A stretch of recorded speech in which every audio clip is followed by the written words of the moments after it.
Hello नमस्कार दोस्तों, और फिर से स्वागत है आप सभी का आपके अपने यूट्यूब चैनल टीच मैथ में। दोस्तों, इसके पिछले वीडियो में हम लोगों ने प्रमेय नंबर 6.3 को ड्राइव करके देख चुके थे। प्रमेय नंबर 6.3 को हम लोगों ने सिद्ध कर चुका है। आज के इस वीडियो में हम प्रमेय नंबर 6.4 को सिद्ध करने वाले हैं। तो चलिए ज़्यादा देर ना करते हुए हम वीडियो को स्टार्ट करते हैं। तो दोस्तों, प्रमेय नंबर 6.4 आप लोगों को स्क्रीन पर दिखाई दे रहा होगा, ठीक ना। कह रहा है कि यदि दो त्रिभुजों में एक त्रिभुज की भुजाएं दूसरे त्रिभुज की भुजाओं के समानुपाती अर्थात एक ही अनुपात में हो तो इनके संगत कोण बराबर होते हैं और इसलिए दोनों त्रिभुज समरूप होते हैं। तो दोस्तों, इसके पिछले वाले प्रमेय में यानी प्रमेय नंबर 6.3 में वहाँ क्या कह दिया था, उनके कोण आपस में बराबर दे दिए थे, संगत कोण बराबर दे दिया था। तो कह रहा था कि सिद्ध कीजिए कि इनकी भुजाएं समानुपाती होती हैं। इसमें दे दिया है इनकी भुजाएं समानुपाती दे दिया है, पहले से दे दिया है, ठीक ना। उनको सिद्ध अब हमको ये सिद्ध करना है कि इनके कोण जो होते हैं वो क्या होते हैं, आपस में बराबर होते हैं, ठीक ना। तो चलिए इसको भी हम सिद्ध कर लेते हैं, ठीक ना। सबसे पहले हम दो त्रिभुज बनाएंगे, ठीक ना। बना लीजिए एक त्रिभुज बनाइए, त्रिभुज ABC, ठीक ना। एक त्रिभुज यहाँ हो गया ABC। एक त्रिभुज और बनाइए, इस त्रिभुज का नाम रखिए DE और F। DEF हो गया, ठीक ना। चलिए अब DEF हो गया। अब हमको दिया क्या है उसको लिख लेते हैं, यानी दिया है क्या क्या दे दिया, कह दिया कि इनकी भुजाएं क्या है, समानुपाती, यानी एक ही अनुपात में विभाजित करते हैं। यानी इस भुजा का अनुपात इस भुजा का अनुपात यानी AB बटे DE, देखिए संगत भुजा लेंगे, बराबर AC बटे क्या हो जाएगा DF बराबर BC बटे क्या हो जाएगा EF, BC बटे EF, ठीक ना। ये क्या कह दिया, क्वेश्चन मतलब प्रमेय में बता दिया, कह दिया कि ये बराबर होते हैं, इनके भुजाएं समानुपाती होते हैं। तो हमको सिद्ध क्या करना है, करा कि सिद्ध कीजिए कि इसके जो कोणवा होते हैं, कोण क्या होते हैं, आपस में बराबर होते हैं। जब ये कोणवा बराबर होंगे तब ये दोनों त्रिभुजों आपस में समरूप होगा, क्योंकि समरूपता के दो कंडीशन, संगत कोण बराबर होना चाहिए और संगत भुजाएं समानुपाती होना चाहिए। समानुपाती तो वहाँ पर है ही, हमको संगत कोण बराबर दिखा देंगे तो कह देंगे दोनों त्रिभुज आपस में क्या है, समरूप त्रिभुज है, ठीक ना। चलिए अब देखिए हमको सिद्ध क्या करना है, सिद्ध करना है कि कोण A किसके बराबर है, D के। कोण A बराबर कोण D, कोण B किसके बराबर है, कोण E के, और कोण C बराबर किसके, कोण F के। बस यही तीनों हमको सिद्ध करना कि इनकी संगत कोण के आपस में क्या होते हैं, बराबर होते हैं, ठीक। चलिए अब देखिए इसमें हम अपने पास से कुछ छेड़छाड़ करेंगे। जैसे प्रमेय नंबर 6.3 में हम लोग किए थे वैसे 6.4 में भी करेंगे। क्या करेंगे, थोड़ा सा रचना करेंगे अपने पास से, ताकि इस प्रमेय को सिद्ध करने में आसानी हो जाए, ठीक ना। चलिए क्या करेंगे, AB जितना है ना, A से लगाई B तक की जितना दूरी है उतना ही D से लगाई इस DE पे एक बिंदु ऐसा ले लेंगे कि D जो है, और एक बिंदु मान लीजिए Q ले लिए, P ले लिए, DP किसके बराबर हो जाए, AB, यानी AB के बराबर का एक बिंदु ले लिए DP, ठीक। P लिए, P को कहाँ से, D से तक की दूरी क्या है, किसके बराबर है, AB के बराबर है। और DF पर भी एक बिंदु ले लेंगे, कोई भी बिंदु ले लीजिए Q, ठीक है। यानी DE और DF पर दो बिंदु कौन को लिए, P और Q लिए, ठीक ना। जहाँ यहाँ लिखेंगे जो किसके बराबर है, AB के बराबर है ना, AB बराबर DQ, यानी लिखेंगे AB बराबर क्या ले लिया हमने, DP है ना, DP, यानी AB जितना दूरी है उतना दूरी कितना ले लिए हम, DP को ले लिए बराबर। और क्या लिया था, एक से किसके बराबर लिए थे, DQ के ना, यानी AC बराबर DQ लिया। ये हम अपने पास लिए हैं, इसलिए हम क्या किए हैं, रचना लिखे। तथा एक चीज़ और किए हैं, एक चीज़ और करने जा रहे हैं। क्या करेंगे, P और Q को आपस में मिला दीजिए, P और Q को आपस में मिला दिए। तो यहाँ लिखेंगे तथा PQ को मिलाया, ठीक ना, मिलाया। रचना में इस फिगर में जो कुछ भी छेड़खानी करेंगे उसी चीज़ को यहाँ क्या करना, बयां कर देना, यानी लिख देना है, ठीक ना। चलिए हम लोगों ने यहाँ पर लिख दिया क्या क्या किया। अब क्या करेंगे हम, उपपत्ति में चलेंगे कि यानी क्या हमको सिद्ध करना। अब सिद्ध करने की ओर हम बढ़ेंगे, क्या सिद्ध करते हैं, ठीक है। चलिए हमको दिया क्या है, देखिए यही दिया था, यानी AB बटे D, तो उसको लिख लें AB बटे DE बराबर AC बटे डी एफ, इसको लिखना यानी बस ये दोनों को लिख रहे हैं, ये ठौरे के छोड़ दे रहे हैं, ठीक है, क्योंकि दुई ठौरे में हमको काम चल जाएगा, दुई ठौरे में, ठीक है ना। हम क्या कर दिए, दोनों को लिख लिए, ठीक है। अब देखिए ए बी की जगह हम डी पी लिख सकते हैं का, आराम से लिख सकते हैं, कैसे, क्योंकि ए पी किसके बराबर, डी, हम डी पी के बराबर मान लिए, कहाँ से, रचना से, यहाँ लिख लें, यानी ए पी के यहाँ डी पी लिख देंगे, डी पी बट्टे क्या हो जाएगा, डी ई हो जाएगा, बराबर ए सी के यहाँ क्या लिख सकते हैं हम, डी क्यू, या लिख लीजिए डी क्यू बट्टे क्या हो जाएगा, डी एफ हो जाएगा। अब देखिए ध्यान से देखिएगा गौर से, डी पी बट्टे डी ई, डी पी बट्टे डी ई, और यहाँ डी पी बट्टे, हाँ याद रखिए डी पी बट्टे डी ई बराबर डी क्यू बट्टे डी एफ, डी क्यू बट्टे डी एफ पूरा मिल गया हमको, यानी इस छोटे वाले भुजा का अनुपात पूरे के अनुपात के बराबर, इस छोटे वाले भुजा का अनुपात पूरे के अनुपात के बराबर मिल गया, ठीक ना। अब बताइए हम लोगों ने एक प्रमेय पढ़ा था, प्रमेय नंबर 6.2, ठीक है। 6.2 क्या कहता था कि जब कभी भी कोई त्रिभुज रहेगा, ठीक ना, एक कोई भी रेखा रहेगी, यदि इनके भुजाओं का अनुपात क्या रहे, आपस में बराबर रहे, तो है दोनों रेखा आपस में क्या होता है, समांतर होता है, समांतर होता है ना। तो यह चीज़ें यहाँ पर भी मिल रहा है कि डीपी जो है डी के बराबर है जो डीपी छोटका भुजा है वो पूरे वाले के बराबर अनुपात में है, डी क्यू डी एफ के बराबर है, ठीक ना। इस भुजा का और पूरे भुजा का अनुपात निकालेंगे तो इस भुजा का और पूरे का भुजा का अनुपात क्या है, बराबर मिलेगा। जब बराबर मिलेगा तो है दोनों क्या हो जाएगा, आपस में समांतर हो जाएगा। जब समांतर आता तब बराबर मिलता है, तो जब बराबर मिल जाती दोनों आपस में समांतर हो जाएगा, ठीक ना। तो इसलिए क्या हो जाएगा, पी क्यू समांतर हो जाएगा किसके, ई एफ के। अब देखिए जब है दोनों समांतर हो गया तो हम जानते हैं कि है कौन कौन कोण है, कौन कोण है, संगत कोण, संगत कोण, ठीक। जो समांतर रेखाओं को एक तिर्यक रेखा काटते थे यहाँ से कौन कोण बनता है, संगत कोण। संगत कोण आपस में बराबर होगा, क्यों बराबर होगा, क्योंकि दोनों आपस में समांतर हो गए, ठीक ना। यहाँ लिख लें, इसलिए कोण P बराबर कोण E, और कौन सी कोण Q बराबर कोण F लिख लिए। इसको कौन समीकरण मानना, चलिए मान लेते हैं समीकरण नंबर 1 का मान लीजिए, ठीक ना। चलिए समीकरण नंबर 1 हम लोगों ने मान लिया। अब देखिए अब क्या करेंगे हम, यानी हमको क्या क्या मिल गया, पी ई के बराबर मिल गया, पी ई के बराबर मिल गया, क्यू एफ के बराबर मिल गया, क्यू एफ के बराबर मिल गया, ठीक ना। चलिए अब देखिए यहाँ ध्यान से देखिएगा, इस छोटे वाले त्रिभुज में जो छोटका बन रहा है ए से ऊपरा वाला आए बड़े वाले त्रिभुज में, बड़का वाले त्रिभुज में, ये कहीं दोनों आपस में समरूप हैं का। अब समरूप कैसे होते हैं, समरूप कैसे होते हैं, यदि उनके तीनों कोण आपस में बराबर मिल जाए, यानी संगत जो मतलब संगत उनके कोण होते हैं वो आपस में बराबर मिल जाए तो क्या करेंगे हम, तो वो क्या है, हमारे समरूप है, ठीक ना। चलिए यानी यहाँ चलेंगे त्रिभुज, इसमें डी पी क्यू में, डी पी क्यू तथा त्रिभुज डी ई एफ में, डी ई एफ में, ठीक ना।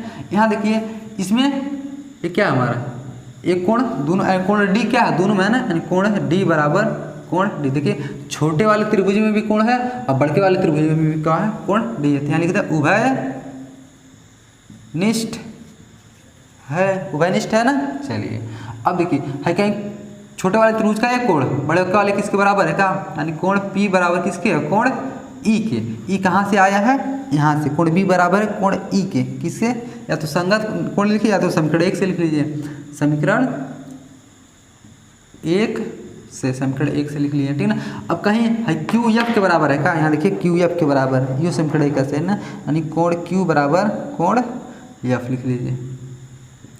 इसको भी लिख लेंगे समीकरण 1 से, समीकरण 1 से, ठीक ना। अब देखिए जब 3 कंडीशन मिल गया है, यो कोण मिल गया है, यो कोण मिल गया है, यो कोण मिलेगा, तो लिखेंगे एंगल एंगल एंगल, यानी किसी दो त्रिभुज के तीनों कोण आपस में बराबर होते हैं, क्या होते हैं, दोनों त्रिभुज आपस में समरूप होते हैं, ठीक ना। ये क्या हो जाएंगे, समरूप हो जाएंगे, एंगल एंगल एंगल समरूपता नियम से, समरूपता नियम से, ठीक ना। जब दोनों कोण आपस में समरूप हो जाएंगे इन दोनों त्रिभुज क्या हो जाएगा हमारा, त्रिभुज डी पी क्यू समरूप हो जाएगा त्रिभुज डी ई एफ के समरूप। अब देखिए जब समरूप हो जाएगा इनके भुजाओं का अनुपात आपस में बराबर हो जाएगा, नहीं हो जाएगा। जब दो त्रिभुज आपस में समरूप होते हैं तो उनके भुजाओं का अनुपात आपस में क्या होता है, बराबर होता है। बराबर कर लेना, चलिए बराबर कर लेते हैं। डी पी बटे पी ई, डी पी बटे पी। अब देखिए ध्यान से देखिएगा, ध्यान से, यहाँ बहुत ध्यान से देखने वाली बात है। यानी इनके भुजाओं का अनुपात बराबर होगा ना, यानी पहले छोटके वाले का भुजा बटे बड़के वाले का भुजा होगा कि नहीं होगा, क्योंकि एक त्रिभुज है ना, यानी इस वाले त्रिभुज का भुजा लेंगे और बड़े वाले त्रिभुज का भुजा लेंगे, तभी तो दोनों त्रिभुज का हम भुजाओं का अनुपात निकालेंगे। जैसे एक त्रिभुज बनाते थे यहाँ पर, यदि इन दोनों का हमको क्या निकालना है, इनकी भुजाओं का अनुपात निकालना है। इसको ए बी सी लिख दें, इसको डी ई एफ लिखेंगे तो कैसे लिखेंगे, ए बी बटे डी, यानी ए बी बटे डी ई लिखेंगे कि नहीं लिखेंगे। यानी इस वाले त्रिभुज का एक भुजा ले रहे हैं और बड़के वाले त्रिभुज का एक भुजा ले रहे हैं। इसी तरह छोटके वाले त्रिभुज का भुजा क्या हो गया, डी पी, यहाँ लिखते हैं डी पी, यहाँ लिखेंगे इसलिए यहाँ लिखते हैं डी पी, छोटके वाले लिए हैं। अब बड़के वाले त्रिभुज का एक भुजा लीजिए, क्या हो जाएगा, डी ई पूरा हो जाएगा ना, डी पी बटे डी ई बराबर हो जाएगा। अब छोटके वाले फिर एक भुजा लीजिए, क्या हो जाएगा, डी क्यू हो जाएगा, कितना, डी क्यू, ठीक ना, कितना हो जाएगा, डी क्यू बटे। अब बड़के वाले के भुजा लीजिए, क्या हो जाएगा, डी से लगाई एफ तक, डी एफ बराबर। फिर छोटके वाले का भुजा लीजिए, यानी सब भुजा आपस में बराबर होगा ना, छोटके वाले का पी क्यू बट्टे बड़ा वाले क्या हो जाएगा हमारा, ई एफ हो जाएगा, ई एफ हो जाएगा। इसको मिटा देते हैं, ये तो आपको समझाने के लिए हम इसे बता दिए, ठीक है। अब देखिए इसको कौन समीकरण मानने का, हाँ समीकरण मानते जाइए, जहाँ तक बनता है वहाँ तक मानते जाइए, कोई दिक्कत नहीं है, ठीक ना। चलिए इसको समीकरण नंबर 1 मान लेते हैं, इसको मान लीजिए समीकरण नंबर 2, समीकरण नंबर 2, ठीक ना। चलिए अब देखिए हमको कुछ दिया है, का दिया है, यहाँ पर कुछ दिया है तो यहाँ लिख लें चूंकि का दिया हमको, ए बी बटे डी ई बराबर ए सी बटे क्या दिया है, डी एफ, ए सी बटे डी एफ बराबर बी सी बटे ई एफ दिया, ठीक दिया ना। अब देखिए हाँ जहाँ ए बी है वो क्या लिख सकते हैं हम, डी पी लिख सकते हैं ना रचना से, यानी जहाँ ए बी है वहाँ क्या लिख सकते हैं हम, डी पी, यहाँ लिख दें डी पी, चलिए यहाँ लिख देते हैं।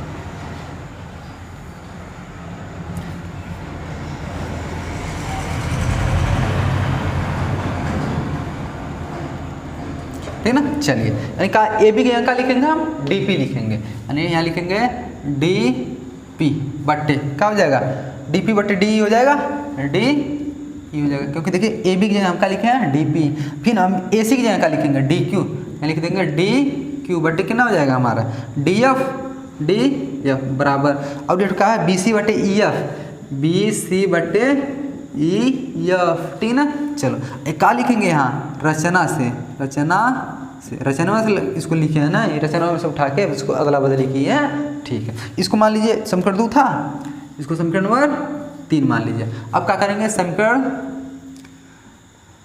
2 और 3 से, समीकरण 2 और 3 से चल दिया जाए। समीकरण 2 कहाँ है, यहाँ है, डी पी बटे डी यूँ है, डी पी बटे डी यूँ है, कट जाएगा, डी क्यू बटे डी एफ यूँ से खत्म हो जाएगा। यहाँ का बचा पी क्यू बटे ई एफ, बी सी बटे ई एफ बराबर नहीं है ना, इसको बराबर कर लीजिए, यानी पी क्यू बटे ई एफ बराबर क्या हो जाएगा, बी सी बटे ई एफ, यह बराबर हो गया ना। इसमें भी कुछ बराबर मिल रहा है का, गौर से देखिए इस पर, ठीक ना, यानी देखिए ई एफ से ई एफ कट जाएगा कि नहीं, कट जाएगा। क्या बचा, पी क्यू बराबर बी सी बचेगा ना, पी क्यू बराबर बी सी, बस इसी को मान लीजिए समीकरण 4, यानी यही खातिर हम लोग इतना झंझट कर रहे थे कि हालिया दोनों आपस में बराबर मिल जाए, यानी तो पी क्यू जो है वो ये बी सी के बराबर आ जाए, देखा आ गया बराबर बी सी, यानी पी क्यू किसके बराबर आ गया, बी सी के बराबर आ गया, ठीक ना। चलिए यानी आप समझ लिए सॉल्व हो गया, पर मैं सिद्ध होने वाला है, ठीक ना। बस मंजिल की तरफ बढ़ रहे हैं आप लोग, पहुँचने वाले हैं, मंजिल से कुछ दूर की दूरी पे हैं, ठीक ना। चलिए यानी पी क्यू किसके बराबर आ गया, पी क्यू बी सी के बराबर आ गया, ठीक ना। चलो अब देखिए, अब हाई दोनों त्रिभुजवा को आपस में हम सर्वांगसम दिखा दें, सर्वांगसम मतलब समझते हैं ना, इन सब कुछ बराबर हो जाए तो सर्वांगसम। दिखा दें, चलिए दिखा देते हैं। अब चलेंगे त्रिभुज ए बी सी में, त्रिभुज ए बी सी तथा त्रिभुज और कोने में डी पी क्यू में, डी पी क्यू में, ठीक ना। आपके एनसीईआरटी वाले बुक में इस प्रमेय को 4 से 6 लाइन में सिद्ध करके दिखा चुका है, ठीक ना। यहाँ पर देखिए कहाँ कैसे कैसे जा रहा है, कितना लाइन में, ठीक ना, मिट गया का, ठीक। यानी उसमें इतना शार्ट कट दिया है कि बच्चे समझ ही नहीं पाते। बच्चे तो क्या टीचर नहीं समझ पाते हैं, तो बच्चों की बात क्या है, ठीक ना। टीचर को नहीं समझ में आता कि कैसे कर दिया। वहाँ देखिए, वहाँ ऐसा बराबर लिखता तो वहाँ प्रश्न में पूछ देता कि क्यों। नहीं, एक कंडीशन नहीं देगा कि हाँ, जैसे हम लोग यहाँ लिखे हैं ना कि हम बराबर की यानी ए बी की जगह डी पी लिखे हैं तो लिखे हैं रचना से ना, वो नहीं कहता। वो डायरेक्ट आपसे पूछ लेगा कि क्यों किए हैं, क्यों किए हैं भाई, ठीक ना। तो उसमें इसलिए नहीं समझ में आता है। तो चलिए दोस्तों आगे बढ़ते हैं, ठीक ना।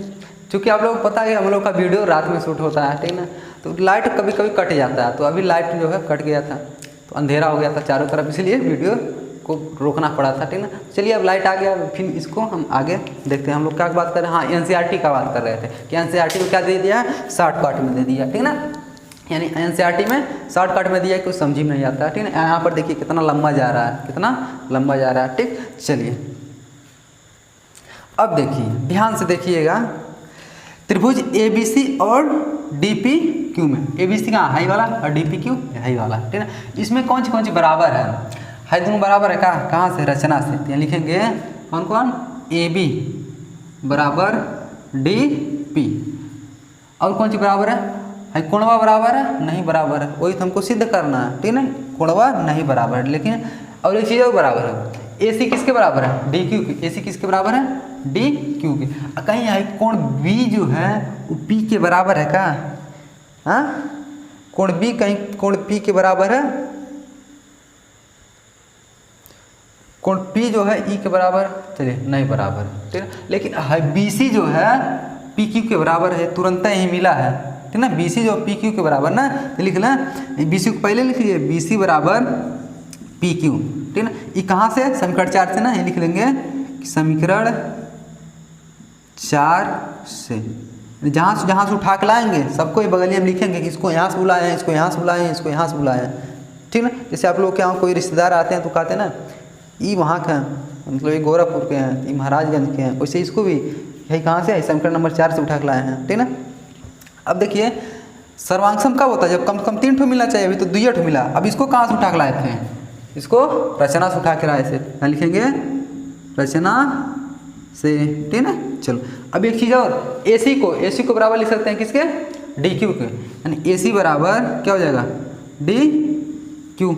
इसको भी कहाँ से बुला कर आए हैं, रचना से लाए हैं ना। चलिए अब देखिए 3 कंडीशन मिल गया है, ये भुजा बराबर, भुजा बराबर, भुजा बराबर। जब तीनों भुजा बराबर हो जाता है यानी एस एस एस मतलब भुजा भुजा भुजा, साइड साइड साइड, यानी एस एस एस सर्वांग समता नियम से, एस एस सर्वांग समता नियम से क्या हो जाएगा, दोनों त्रिभुज सर्वांगसम हो जाएगा। यानी त्रिभुज कौन है, ए बी सी सर्वांगसम हो जाएगा त्रिभुज डी पी क्यू के। जब दोनों त्रिभुज सर्वांगसम हो जाएगा तो उसके सब कुछ आपस में बराबर हो जाएंगे। सर्वांगसम का मतलब यह होता है कि 2 त्रिभुज आपस में सर्वांगसम होते हैं तो उनके सब कुछ आपस में बराबर होते हैं। तो चलिए बराबर कर लें, यानी बी किसके बराबर हो जाएगा, पी के। तो कहीं इधर चलिए यहीं बराबर कर लेते हैं, कोण बी किसके बराबर हो जाएगा, कोण पी के। कोण सी किसके बराबर हो जाएगा, कोण सी बराबर हो जाएगा कोण क्यू के। और ये और कौन, कोण ए किसके बराबर हो जाएगा, कोण डी के। कहीं लिखना, चलिए यहीं लिख दे, कोण ए बराबर हो जाएगा कोण डी के, ठीक है। आशा करते हो आप लोग को दिखाई दे रहा होगा, ठीक ना। कोण बी जो है पी के बराबर हो गया, कोण बी पी के बराबर है, सी जो है क्यू के बराबर हो गया और ए जो है डी के बराबर हो गया, ठीक ना। चलिए फिर अब आगे बढ़ते हैं, ठीक ना। चलिए इसको भी कौन समीकरण मानना है, इसको मान लीजिए समीकरण नंबर 1 हो गया था, 2 हो गया था, 3 हो गया था, 4 हो गया था, 5 हो गया था, 5 हो गया था ना। चलिए 5 हो गया। अब समीकरण नंबर 1 और 5 से चल दिया जाए। चलिए यहाँ लिखेंगे कि समीकरण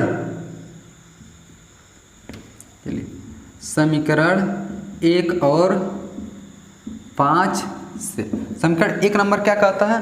कहता है P जो है E के बराबर है, P जो है E के बराबर है। लेकिन समीकरण नंबर 5 कहता नहीं, P जो है B के बराबर है।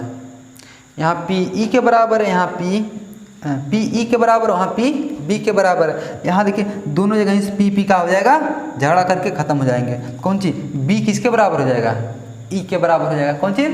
कोण B किसके बराबर हो जाएगा? E के। कोण B बराबर कोण E हो जाएगा। कैसे हो गया? यहाँ पर देखिए, यहाँ पर भी P था ना और यहाँ पर भी P था, तो दोनों से P का हो जाएगा, कट ही जाएगा। तो कौन चीज़? यहाँ B बचेगा, यहाँ E बचेगा।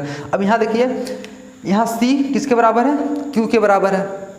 यहाँ Q किसके बराबर है? F के बराबर है। यानी Q F के बराबर है यहाँ, और Q यहाँ C के बराबर है। ठीक ना? यहाँ फिर झगड़ा हो जाएगा। नहीं, ये कहेगा नहीं हम F के बराबर रहेंगे, I कहेगा नहीं हम F के, C कहेगा हम Q के बराबर हैं, F कहेगा हम Q के बराबर। यहाँ से Q क्या हो जाएगा? नष्ट हो जाएगा। यानी Q से Q खत्म हो जाएगा। क्या हो जाएगा? C और F और C आपस में बराबर हो जाएगा, यानी कोण C बराबर कोण F हो जाएगा। ठीक ना? अब बाकी बच्चा हाई एट हो, ए जो है डी के बराबर है। ये में तो कोनो झगड़वा नहीं है, क्योंकि यहाँ कोनो बराबर इसके है ये नहीं, यानी ए किसके बराबर है? डी के। थे लिख दो कोण ए बराबर कोण डी। कहीं यही नहीं ना सिद्ध करना था, देखिए ध्यान से। कोण ए डी के बराबर है, ए डी के बराबर आ गया। सी एफ के बराबर, सी एफ के बराबर हो गया। बी ई के बराबर, बी ई के बराबर हो गया। यही नहीं सिद्ध करना था, इसलिए यानी इसलिए क्या हो जाएगा? दोनों त्रिभुज का होगा आपस में समरूप हो जाएगा, क्योंकि तीनों कंडीशन मिल गया ना। इसलिए त्रिभुज ए बी सी समरूप हो जाएगा त्रिभुज डी ई एफ के। बस ये चीज़ क्या था? हमको सिद्ध करना था। ठीक है, तो आशा करता हूँ कि प्रमेय नंबर कौन सा था? 6.4 ना। 6.4 भी आप लोगों को अच्छी तरीके से समझ में आया होगा। ठीक ना? अब नेक्स्ट वीडियो में हम पढ़ेंगे प्रमेय नंबर 6.5। ठीक ना? आज के लिए बस इतना ही, मिलेंगे नेक्स्ट वीडियो में। तब तक के लिए जय हिंद।